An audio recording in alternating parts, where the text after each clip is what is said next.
Live from our Columbus office, this is Chameleon Cast with Christopher McGurn and Michael O'Connor.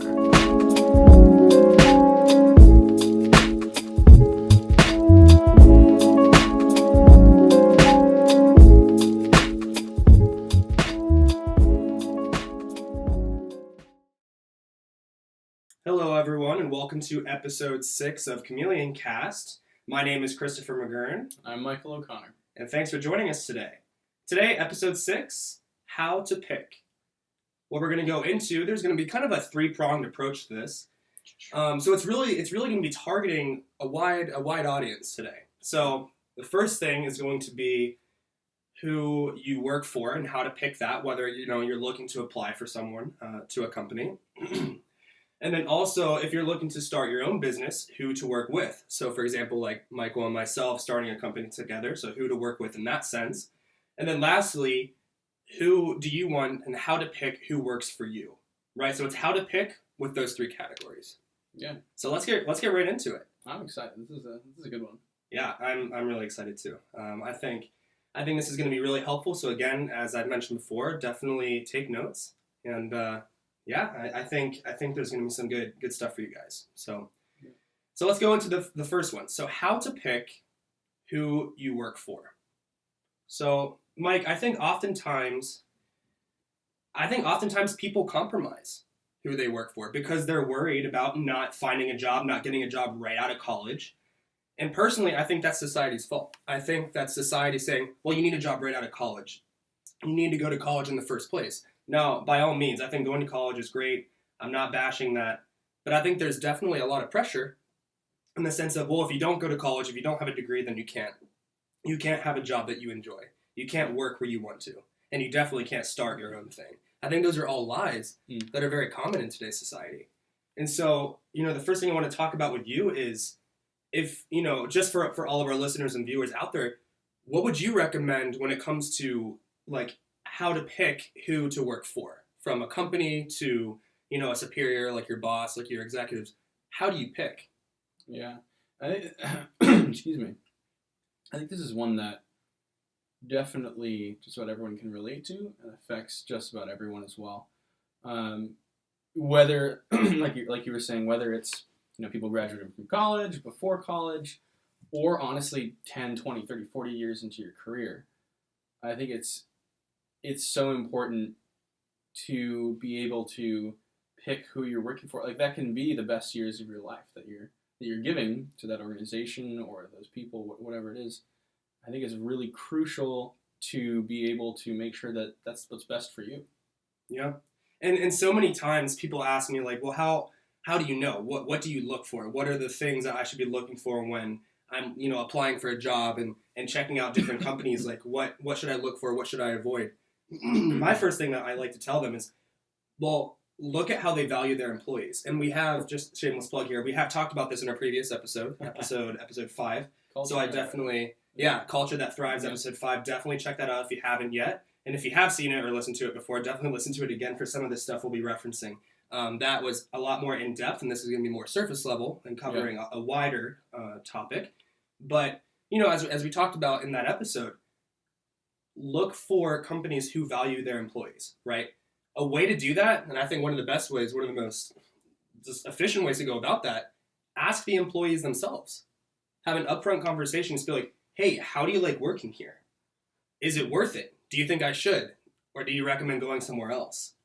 Right? And so, and I think for all three of these categories, right, like who you work for, who you work with, and who works for you, I think with all three of these categories, it's very important to go with a kind of like a two-step process. So there's personal and professional. So personal, which first of all, I think is more important. Personal is more important than professional in this sense. In regards to, like, how do they value their employees? Do the executives actually know the names of their employees under them? Do people actually know each other's backgrounds, stories, how they're doing, what's going on in their life? Or is it very much like the high-ups are like way off in the distance and the employees are like way over here and they never talk, they never interact? Does that make sense? So like asking the employees like, hey, do you actually feel like you know your boss? Do you like your boss? Do they treat you well? In that sense, in the personal sense. But then also ask the questions about like the professional aspect of the job. So like how is the pay? How are the benefits, the perks? Is there flex time? Is there not? Like, that kind of thing too. I think definitely you need to ask both, but I think personal does need to come first. What are your thoughts on that, just as a whole? I know that was a lot, but like, what are your thoughts on that as far as like how to pick who to work for? What are the things that you would look for yourself? Yeah, I'd like to go in the same kind of order that you did with the personal and professional. I like that. I think in terms of the personal realm, like you said, you can just ask people, and well, I guess the caveat to that is if it's a really toxic culture, they'll be afraid to tell you the truth. So and that's an immediate red flag. That's huge. That's an immediate red flag. Huge. Yeah, if people you ask are afraid to tell you what's actually going on, don't go there. So sometimes that can be a little difficult. But definitely, that's the easiest way. And then if it's some sort of situation where it does seem like that, but maybe you want to kind of make sure. Another great like personal way to look at it is think about the people who are there, the people who maybe aren't there. So definitely think about the employees who work there. Think about the kind of employees who wouldn't work there.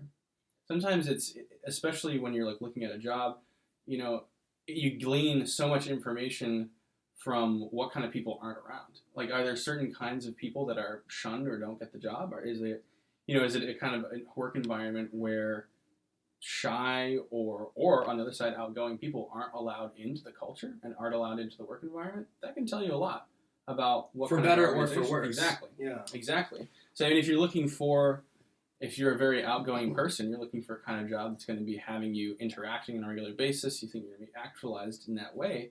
Maybe when you come into the office and everyone is very reserved, very shy, maybe that sets off something like, okay, why are these the people who work here and not other people? And again, that's something that's not you're not going to be able to completely glean the full organizational culture. Like that's really the bottom line. I think that's why so many people end up in jobs that they either don't like, or on the other spectrum, sometimes end up in jobs that they love that they originally took just to get a job, which is nice. It's sometimes you'll get that like crazy amazing job that, wow, I just got this job. But I think for the majority of people, they go for a job like you were saying for the security and end up not liking it. I mean, I think there's a reason why the stereotype is people who hate work. And I think, like you said, asking the employees and looking for what's not there can tell you a lot. And I love, excuse me, I love that you mentioned that. I love that's like, you're looking at the company on a big scale of like, all right, who are the people that are working here? Who are the people that are not? I think that's so smart and just a very intelligent way to go about it, because that immediately shows you, oh my goodness, like they only have this kind of person working here, and I'm not that, and that's okay. But like that's what you want to look for. Unless on the other hand, it's like they don't have anyone like me, and that's why they need me, which is also good. So it's it's very much circumstantial. It's definitely situation by situation. Yeah. But on a broad spectrum, I think it's a really good way to go about that as well. Obviously, asking, like you said, asking the employees themselves, but then looking at that, like what don't they have? And again, like what we mentioned in our previous episode, is at the very end, right? The most important thing about creating the culture that you want is to be what you want your culture to be. Be that yourself, right? So like keeping all of that in mind, if it seems, if you look at the people who are at that company, just very briefly, maybe you're there for one interview, whatever. Even from the high ups all the way down, like if they're kind of like negative or edgy or aggressive or very laid back or whatever the case may be, that is a very good indicator of who and what they're about. You know what I mean? Like that's a very telltale sign, for better or for worse, if it's a good fit for you or not. Yeah. Just how they act, how they interact with one another. Do they interact with one another? How do they handle their projects? So again, it's very much the personal and professional approach. The personal with the relationships, the attitude, the mindset, mentality, all of that, but also the professional, how do they communicate on a professional level? How do they do their project management and everything that entails as well? Yeah. And then I guess from the professional realm, something that I've run into a lot that seems to be pretty common is entering a job where there isn't necessarily a track for your advancement and a track for you to grow within the organization. It's the ceilings and walls that we were talking about. It is. It's a lot of that. And I've been at companies that do have that, and I've been at companies that don't. And there's a noticeable difference because you can tell if you're, when you're interviewing or you're visiting an office, whatever you're doing. I think in the professional realm, if people are growing, people are excelling professionally, if doing a good job is noticed, that's a great place to be professionally, because if you're putting in your hard work, you're going to get noticed, and that's really important. That enables you to grow as a professional, to put in the work, to rise in the ranks of this organization, and then professionally to make sure that that's the kind of organization you want to be associated with, especially if you're thinking in the long term.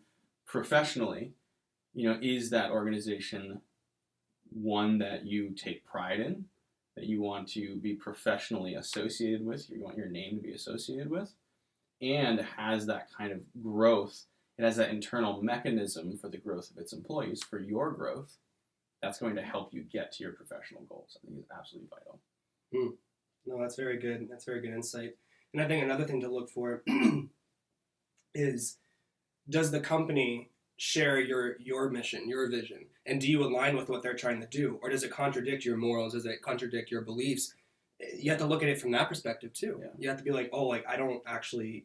You guys stand for this. Like, okay, no, I'm not really about that. Or it could be like, wow, that's your main thing. Like, I love that. Yeah, that means so much to me. Like either way, like either direction, that's a very important thing to look for as well, as far as how to pick who you work for. So I think that's definitely something else to keep in mind as well. Yeah. So, yeah, I mean, and it's a really big topic, because everyone, in a sense, everyone needs a job at some point. And so how do you find a place? How do you pick a place that you actually enjoy, right? And I think another thing too, now that I think about it, going back to like asking the employees themselves, ask them and just be very upfront. And that's the thing. The more upfront you are, the better. That's it. Like the more upfront, the better. In the sense of like, ask them like, hey, like, have you been in this position the whole time you've been here? And they're like, mm-hmm. It's like, how long have you worked here? Blah, blah, blah. Like 5 years. And it's like, and do you like that you're still in the same position? And if they honestly tell you, you know what? No, I wish I could have gotten promoted years ago. That's a telltale sign. Maybe the high-ups don't. It could be a couple things. Maybe the high-ups don't hire good quality workers and they don't deserve to be, promoted. Or they do hire good workers and just don't acknowledge that they're good and don't promote them. Does that make sense? Yeah. So I think that's another thing to really look at is, have these people been in the same position, all of these years? Are they okay with that? Do they like that? Or are they being neglected in that sense? So looking for places where the employee might be neglected is also something, and not being afraid for you, right? Not being afraid to ask those questions. Yeah. And I think to look at the flip side of the whole situation, like let's say you're either in an interview or you actually have the job, how to unpick.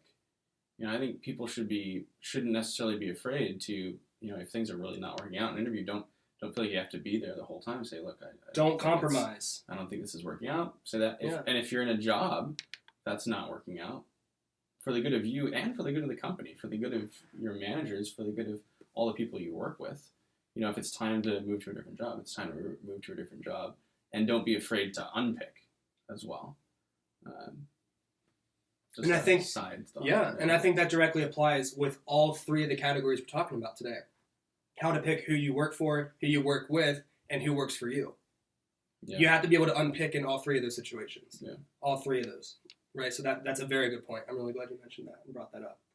So, yeah, I hope that makes sense, as far as who to work for. So now we're going to go into, how to pick who you work with, right? So, like, we, in episode 1, we talked about, how we met, and it's a very funny story, how Chameleon really started. But let's talk about that. Like, what do you look for? Say, like, I'm an entrepreneur. I'm looking to start my own business. I know I can't do it on myself, so I need to find, someone to help me. Whether that's a friend, a classmate, someone I don't know that I just met, that seems to be interested. Like, let's talk about that. Like, how do you pick a person that you want to work with, specifically if you want to start your own venture? We definitely had a big privilege in that all three of us at least knew each other pretty well before we started it. And I would say after our car ride, I would say we knew each other really well. Like, we were I'd say good friends after that, and that was before we actually officially started the company. Listen to episode 1, by the way. Yeah. If you haven't, go back. This has all of this in more detail. Yeah. But I think that was really helpful because we already had that. Like, if you honestly, my heart goes out to entrepreneurs who are solo and are looking for partners. That's scary. Like, that's a big deal. Well, we personally could not have gotten to where we are today without each other. Yeah. There's no way. There's no way that all three of us could have done it, without each other. There's just no way. Yeah, and I get, if you are that kind of solo entrepreneur looking for partners, like, I think it's so crucial to have like shared vision, shared mission, ideals, goals, and shared doesn't necessarily mean the same. Mm-hmm. It shouldn't be the same. But it should be carbon common copies. But it should be a common idea, a vision.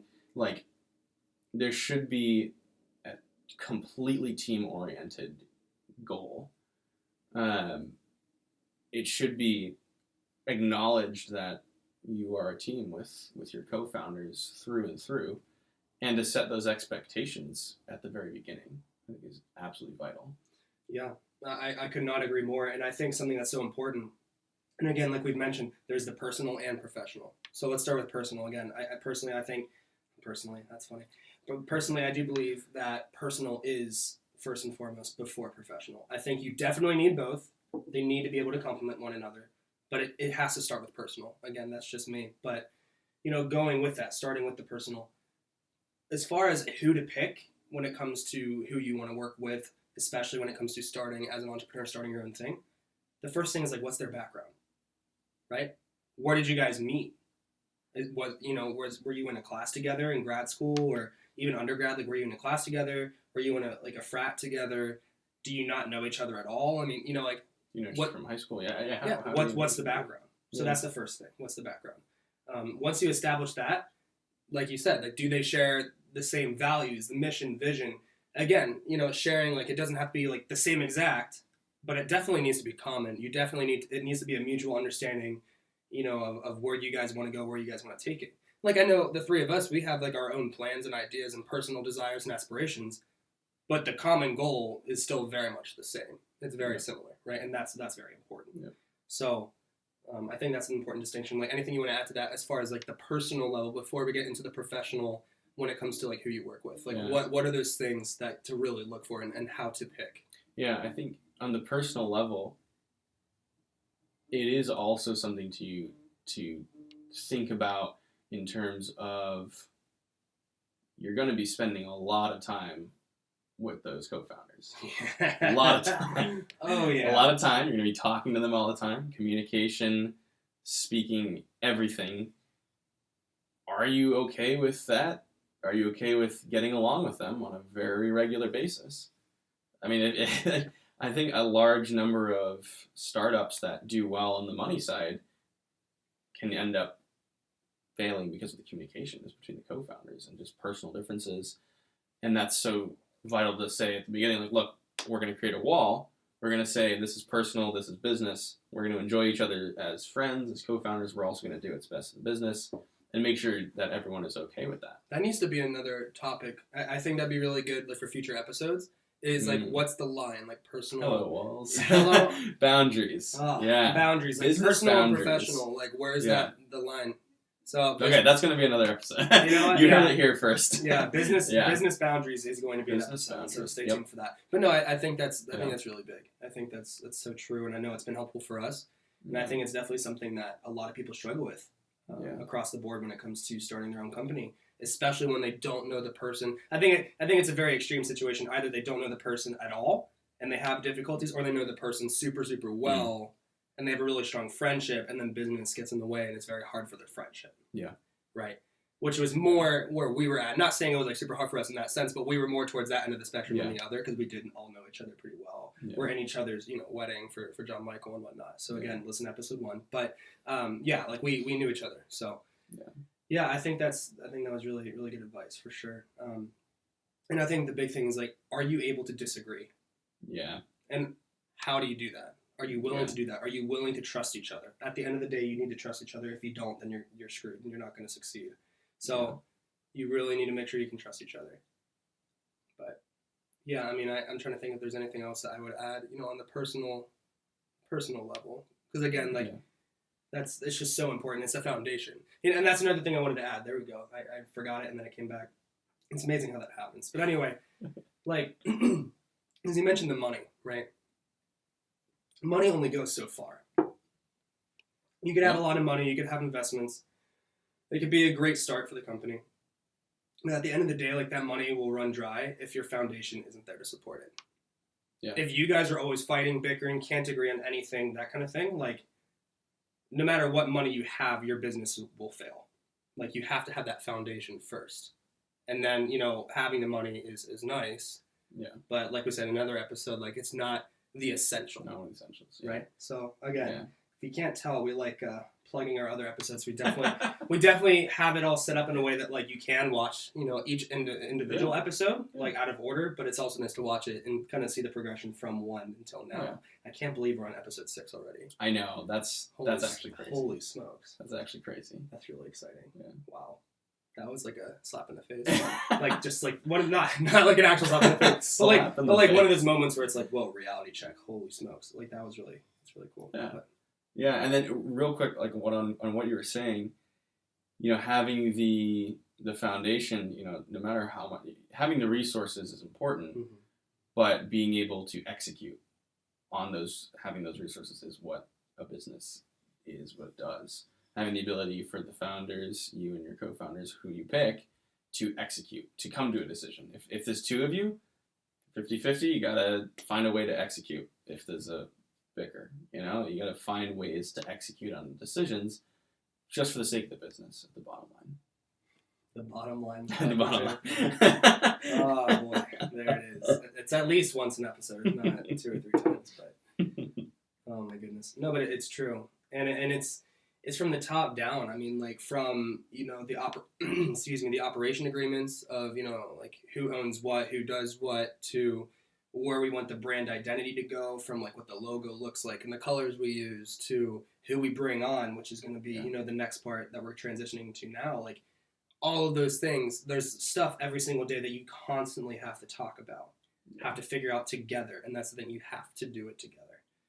And, so really finding someone, as far as, like, what are your tips for who to pick to work with? Like, I would say number 1, are you able to disagree with them and disagree well? Are you able to find a solution from that? Are you able to trust them in their area of expertise? Are you able to communicate clearly, efficiently, and constructively? Like, anything you want to add to that? As far as, are you going to execute? Are you do it? Oh, I like that. You're going to do it. So I hope that helps. I really hope that helps, like, as far as, like, who to work with, because that is huge, especially when you are an entrepreneur and you have a lot that you want to do, and it's very daunting at first, especially when you feel alone. So, 1, know that you're not. 2, if you do feel like you are alone, you can always come to Chameleon, and that's what we're here for. So, shameless plug.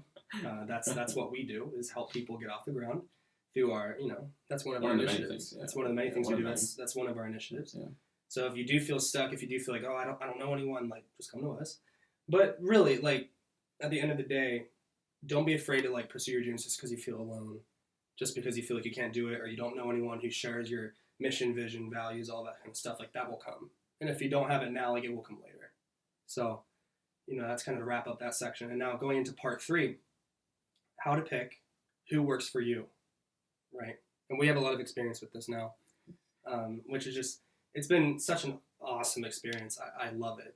I love the hiring process, and I want us to go into a little bit of our hiring process and, like, what we do, why we do it. Yeah. But really, like, I think that's important. Like, how to pick who works for you. Like, again, personal and professional. Let's start with personal. Like, how do we do that? What do you recommend? I think it's so important. I think we mentioned this in the last episode, actually. It's so important to hire for the person as much as it is for their experience and what they do. It's so important to be bought in on who the person is. That is crucial. Something that's going to mind. All right. I'm really excited about this. Okay. It's think about what you can provide them before what they can provide you. Yeah. Focus on what you can provide them before what they can provide you. Yeah. In doing so, you'll get more out of them. And you don't do that just for the sake of getting more out of them, but that is just the fact. Like, they will appreciate that. They will reciprocate that. Yeah. So, like, that's huge. Like, really, when you're looking to hire someone, look at how you can help them before they can help you. I think that's huge. And going along with that, knowing when not to hire someone, knowing if to unpick, like you're saying. Exactly, to unpick. It can be incredibly damaging to hire the wrong person who can infect the culture. And, all sorts of different whatever situations, but it can be incredibly damaging to hire the wrong people. As much as it is incredibly good to hire the right people, it's also important to make sure that you know how to unpick. And 10 times out of 10, I will pick someone who doesn't know as much, who has an attitude and a personality that fits our company more than someone who has years and years of experience but is toxic and can rip our company in half. Does that make sense? 10 times out of 10, I will pick the person with less knowledge, because with the right mindset, less knowledge with the right mindset is what I would choose all day, because then we can teach them what we need to teach them, mold them into what we need them to be, rather than have someone who thinks they know it all and then destroys your company from the inside because of pride, arrogance, selfishness, all that kind of stuff. You know what I mean? So, like, 10 times out of 10, I will choose the person who knows less, but is willing to learn. One, has the humility, and also the right mindset, the right mentality. Yeah. I mean, if someone has a mindset of growth, a mindset of learning, especially in the professional realm, that's incredible. It's huge. It's extremely important. It's huge. It really is. And to be able to recognize that and to hire people who have that is a skill you just got to have. You got to be able to recognize that in people. And recognizing that in people comes down to taking an honest look when you're with them, when you're interviewing them, whatever, not letting kind of the exteriors, not letting, even if their resume is extremely impressive, looking at that, looking them in the eyes and really connecting with them and seeing who they are as a person. It's just crucial. Absolutely. And so, and a couple other things to look for. Again, just like the first two sections with how to pick who to work for and then who to work with, same thing applies when it comes to who works for you, which, what's their background? Do they share the same values, mission, vision? Do they align with what you're trying to do? Do you see them? And I think it's kind of like a 3-category thing right here. So it's like, do you see them getting in the way of what you're trying to do? Do you see them kind of being like in the middle of the road, like, either way, kind of just like they might help, they might not? Or do you see them really helping? I think there's kind of like those are like the 3 categories right there. So are they going to get in the way? Are they really going to help you? Or are they kind of in the middle of the road? And I think that's something you honestly have to ask yourself and really ask them. I think just upfront. And that's the thing. The more transparent, upfront, and honest you are in the interview hiring process, they're going to be the same with you. And if they're not, you'll see right through it, and then you don't hire them. Yeah. So, and I think it's important if you interview someone and you don't hire them, tell them why. Give them things to improve. Don't just send someone away and never email them again or anything. Let them know. I mean, I know people who apply for jobs because you're there to help them. They don't get it, and they just never hear back from the company. Like, at the very least, help them out. Say, this is why we didn't hire you, X, Y, Z. We'd love to, discuss more, or even not. You don't necessarily have to go. At least tell them. But at least, grant some constructive criticism. They deserve that. Exactly. They deserve that. Yeah. As a person, the dignity they deserve. I mean, they deserve that. They really do. I mean, you would want the same if you were in their shoes, right? So, yeah, I think that's awesome. I think that's really good. So I think that's very key, right? Do they share the same values, the mission, vision, everything, just like the first 2 sections? And really, and this is so big specifically in this area with who works for you. If they do share the same vision, mission, values, all that stuff, it will reflect through their work. You will see that immediately. Like, you will be able to tell if someone cares or not when they work for you. It's evident. It's very clear. So I think that's really important too, is just like if you're looking to hire someone, know that their work is going to reflect how they actually feel, how they actually think about who you are, what you're trying to do, where they're at in that whole big picture. Like, that's all going to reflect in their work. Yeah. So, and that's why, here at Chameleon, we really put people where we see them as passionate. If they're really passionate about something, that's where we put them. And we've mentioned that before, because that's where they're going to do the best. And that's where we're going to get, the most out of them. And that's because they want to give that for us. They want to help us out that way. And we want to help them out that way as well. It's a mutual relationship. Yeah. So I think that's really important. So as far as how to pick who works for you, I think the main things to look for: do they want to learn? I think that's huge. If they don't, don't waste my time. Next person, right? Ask them where they see themselves. You know, whether it's like 2 years from now, 5 years from now, 10 years from now, right? Where do you see yourself and why? And how are you going to get there, right? So, you know, before we go into the closing here, like, I just want you to go ahead and explain just a little bit about like our hiring process at Chameleon. Yeah, sure. Because I do think it's really unique. I know we've had a lot of really good feedback from people who've gone through it. You know, they really enjoy it and they really appreciate it. Yeah. So, we call it the Chameleon Culture Test. And essentially what we'll do is we'll have kind of a preliminary interview with usually our operations manager, Mr. Alex Lamparella. Quite the guy. He's amazing. Quite the guy. We also teased him. We were like, we're going to like mention you on an episode one of these days. So Alex Lamparella. Here it is. This is your time to shine. And we actually want to get him on some future episodes. Yes, he's going to be a guest as well. So we're going to get his face on the camera. Oh yeah. And he does an amazing job of like, it's nice because we're still, you know, we've onboarded about 30 people now. We're still at kind of the realm where we can actually, us founders, can still engage with the hiring process. And I mean, which is amazing. A lot of companies out there, you know, that's not possible. Yeah, and I'm very grateful for that. Yes, exactly. Like just to be completely frank, like that's an amazing. I love sitting on interviews, even if I'm not conducting it. In fact, I usually prefer not to conduct it. I just like to sit in the back in the corner with a cup of coffee and smile. That's what I love because it's so fun to watch. Yeah, and it's just so beautiful to basically just encounter that person and like to listen to their responses, to watch their body language of how they react. Like all of that stuff I find it fascinating and I love it. So like being able to have, you know, over 30 employees working for us now and yet like being able to, you know, in our tight schedules now, be able to like sit in on those, I love it. I'm very grateful for that. Yeah. And I think that ties into, you know, our process is it starts off in the very, you know, cut and dry kind of zone, but then they will talk to all three of us usually. It's very much, and I love on our culture test, we have some like Google-esque questions, you know, like brain teasers, and we always preface it, you know, like sometimes they're going to be right answers to the questions, but they're mainly to see how you think, how your brain works, and I love asking those questions or seeing someone else ask those questions because everyone always just like, oh my gosh, what they're trying so hard to get the questions right, and it's just so fascinating. And I love that entire process of like learning how someone thinks, learning how someone learns. And that's just a piece of our hiring process is we try to make sure we know how people think, how people learn, to kind of make sure that we're able to help them be the best version of themselves in whatever role they're taking on, whatever we're hiring them for. I think it's important to try and learn those things about your employees and to help them grow in those areas and help them move forward where they want to. And so I love the way that we have like a preliminary interview with kind of the culture test and then like kind of like a final, you know, check-in. And if it's necessary, we'll have more interviews to learn more. But I think it's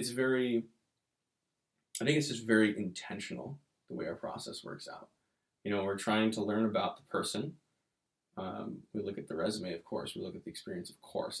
That's very important. We're trying to learn a lot about the person, how they think, how they interact with others, and about, you know, who they are and what they bring to the table to the company and to them, what they are able to actualize through themselves and how we can help them grow. Absolutely. And I think, you know, one of the biggest things, I know for us at Chameleon, but also just across the board, you have to be upfront. Like, I feel like I say upfront transparency, like the last like 5 episodes, okay? Basically like all of our episodes. But it's because I believe it.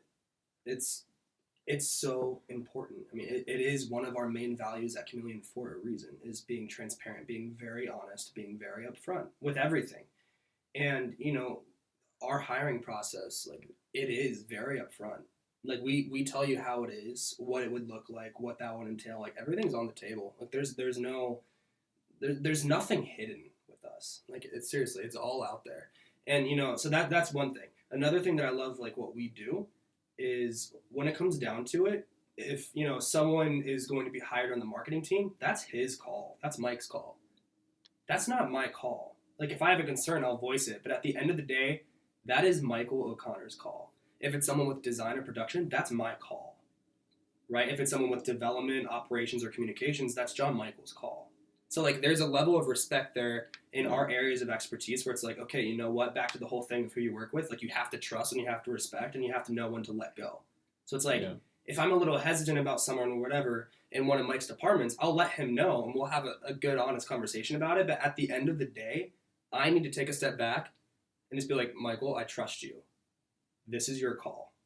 And he does the same for me, and John Michael does the same for us. We do the same for him. Like, it has to be mutual, but that is so important as far as the transparency, being upfront and honest, but also learning when to let go, knowing when to step back, and really surrendering that. Yeah. So that's really important for us just too. About wraps it up. Yeah. Yeah. That's really so good.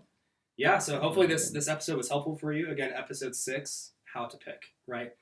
So again, definitely recommend, looking at each one of those things. Where do you fall in those categories? Are you looking for a job, applying to different companies? Know what to look for. If you're trying to start something, know who to work with and to start it out with.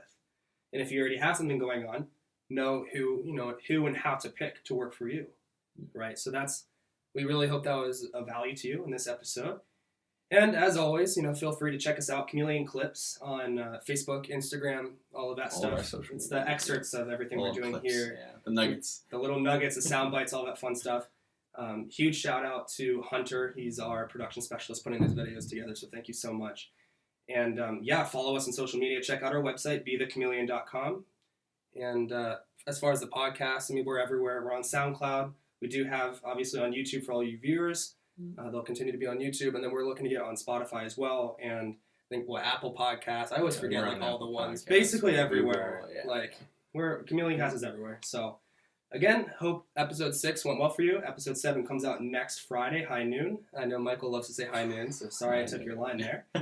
But until then, we hope this was great, and we look forward to seeing you next time. Take care. This has been Chameleon Cast with Christopher McGurn and Michael O'Connor, the official podcast of Chameleon Solutions. Chameleon Cast. Innovation, information, impact.